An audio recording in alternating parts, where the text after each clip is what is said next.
নদী ভাঙা মানুষ আমি কত জমিতে আমি দুখা মানুষ কাৰণে একটু সৰকাৰেৰ মাটি বইছু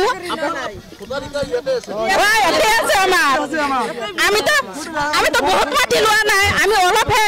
বাড়ি বস্তি বনাইছো আমি তো বেশি মাটি লোৱা নাই আমি 1 কটা 2 কটা বা কিছু মানে 1 বিঘার উপরত তো নাই ঘর যদি ভাঙি দিছে আমার জিসিবিতে ছেপি থই যাক চলে বলে নালাগে আমার মাটি সেটিও নালাগে আমি এত 30-40 বছর হল আহি আছো গড়া খাওয়া মানুষ আমি আমার কাপড় পরে আইছো নদী ভাঙা মানুষটা মিলন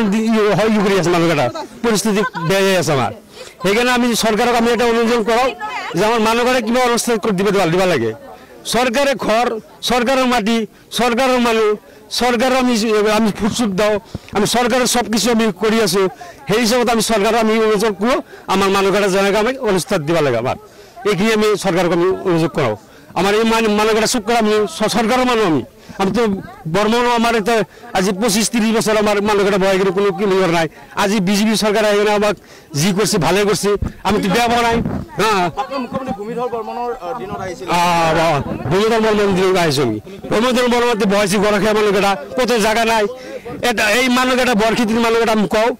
এই মানুষটা আপনার এতে 70-72 বিঘা মাটিতে আমি 93 ঘর বই আছো 2 কাটা 1.5 কাটা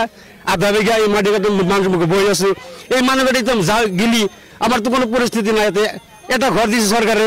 ঘরের পাশে কষ্ট করে মানুষ ঘর বেশি হাজিরা করি এই ঘর আর কিবা করি বলে আছে এতে 30 বছর হল স্যার এই মানুষটা এই মানে পরিস্থিতি আমি হয়েছিল এটা আমি তো সরকারে তো আমার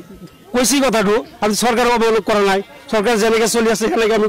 এই মানুষটা হয়ে আছো এই দুখীয়া মানুষটা এটা আমার কথা হল এই দুখীয়া মানুষটা সরকারে যেনেকে আমাকে হস্তি দিবা লাগে আমার বিজেপি সরকারে হ্যাঁ আমার এইখিনি আমার কবা লাগে মানুষ যাম